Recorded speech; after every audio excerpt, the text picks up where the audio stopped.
Assalamualaikum warahmatullahi wabarakatuh. Salam sejahtera untuk kita semua. Bismillahirrahmanirrahim. Yang saya hormati Menteri Perindustrian Republik Indonesia, para gubernur, wali kota, dan bupati, para penerima penghargaan Upacarti dan Indonesia Good Design Selection IGDS 2020 yang saya banggakan. Para tamu, undangan, dan hadirin sekalian yang berbahagia. Bismillahirrahmanirrahim. Puji syukur kita panjatkan kehadirat Allah Subhanahu wa Ta'ala, Tuhan yang Maha Esa, atas berkat, rahmat, dan karunia-Nya, sehingga pada hari ini kita semua dapat berpartisipasi dalam acara penganugerahan penghargaan Upacarti dan penghargaan desain produk industri terbaik IDGS tahun 2020 dalam keadaan sehat walafiat. Pertama-tama saya ucapkan selamat kepada para penerima penghargaan Upacarti atas prestasi yang membanggakan. Semoga penghargaan ini dapat menambah semangat untuk terus berpartisipasi aktif dalam pembangunan dan pemberdayaan industri kecil dan menengah. Ucapan selamat juga saya sampaikan kepada penerima penghargaan desain produk industri terbaik IDGS tahun 2020. Teruslah berkarya dan berprestasi serta menginspirasi para perancang produk industri untuk terus melakukan inovasi dalam meningkatkan kualitas produk sesuai permintaan masyarakat. Para hadirin sekalian yang saya hormati, krisis ekonomi akibat pandemi COVID-19 yang melanda dunia kali ini sangat berbeda dengan krisis ekonomi yang sebelumnya kita hadapi. Berbagai krisis ekonomi yang terjadi sebelumnya selalu diawali dengan krisis di sektor finansial. Saat ini justru sektor real terdampak lebih dulu. Di sektor rumah tangga, masyarakat mengurangi atau menunda aktivitas ekonomi seperti konsumsi, kecuali konsumsi untuk bahan pokok. Menurut penelitian yang dilakukan oleh Bank Dunia dan Bappenas, usaha kecil dan menengah terdampak paling besar. Lebih dari 80% usaha kecil dan menengah penjualannya menurun di atas 20%. Pemerintah pada tahun ini mengalokasikan dana sebesar 695,2 triliun untuk program pemulihan ekonomi nasional atau PEN. Dari jumlah tersebut sekitar 350 triliun atau lebih dari 50% dialokasikan untuk menjaga tingkat kesejahteraan masyarakat dan UMKM. Khusus untuk UMKM diberikan dukungan anggaran lebih dari 123 triliun. Selain diberikannya beberapa atau berbagai insentif termasuk keringanan pajak yang jumlahnya juga lebih dari 100 triliun. Artinya dalam menangani kelesuan ekonomi kali ini, pemerintah memberikan prioritas dan berpihak kepada usaha mikro, kecil, dan menengah. Dengan kondisi ini, saya justru melihat peluang bagi kita untuk mendorong usaha mikro, kecil, dan menengah sebagai motor pemulihan ekonomi nasional.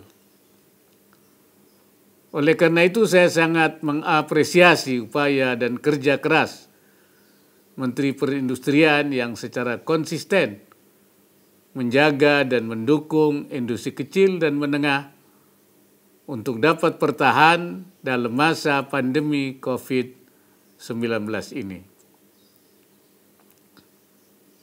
Para hadirin yang saya hormati,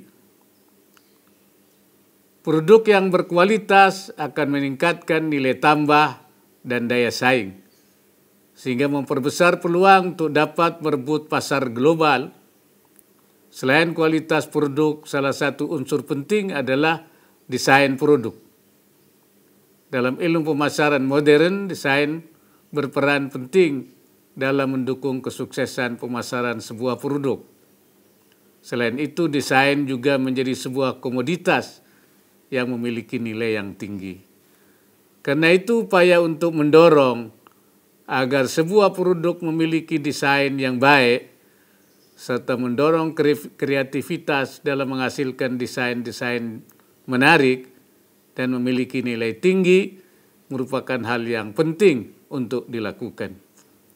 Di sini saya melihat penghargaan desain produk terbaik Indonesia Good Design Selection IGDS 2020 yang diselenggarakan Kementerian Perindustrian dapat menjadi pendorong bagi para desainer dan para pelaku industri untuk mengembangkan dan meningkatkan kualitas desain produk industrinya.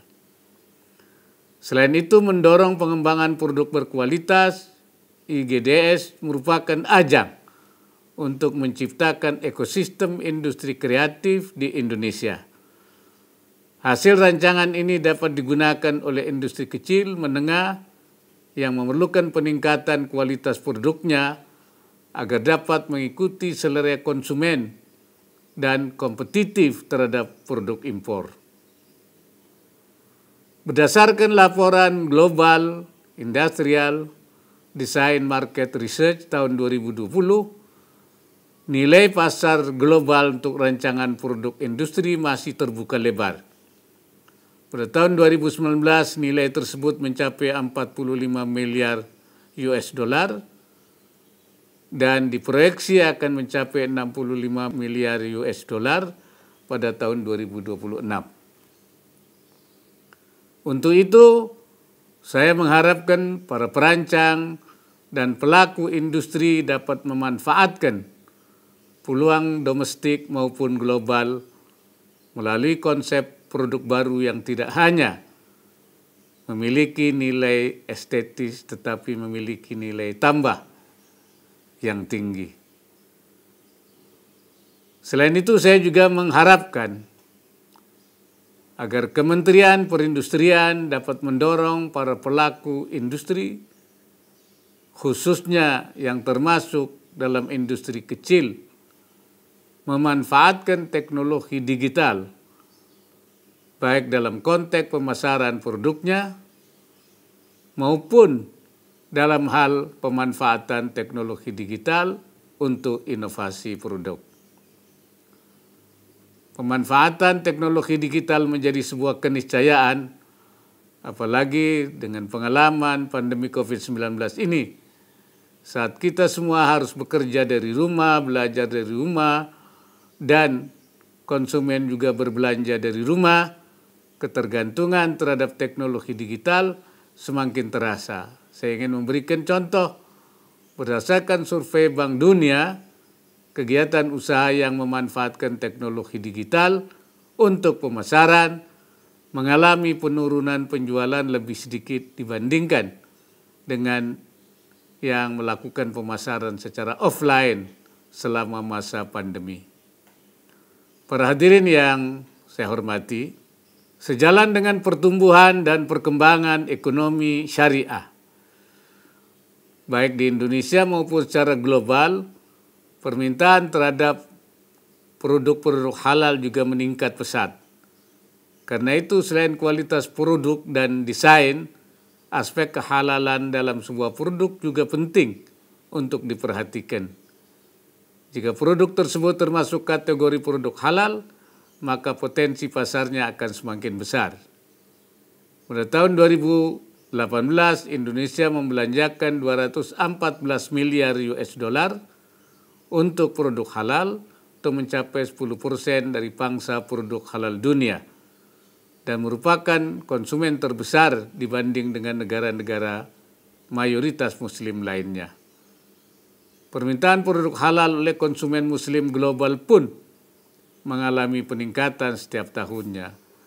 The State of Global Islamic Economy Report 2019-2020 memperlihatkan pengeluaran konsumen muslim dunia 2,2 triliun US dollar pada tahun 2018 dan diproyeksikan akan mencapai 3,2 triliun US dollar pada tahun 2024. Barangkali kebanyakan dari kita mengira bahwa produk halal yang diperdagangkan hanyalah makanan dan minuman. Kenyataannya, sebagian besar produk halal yang diperdagangkan secara global adalah fashion atau busana, produk kreatif, rekreasi dan media, serta wisata ramah muslim.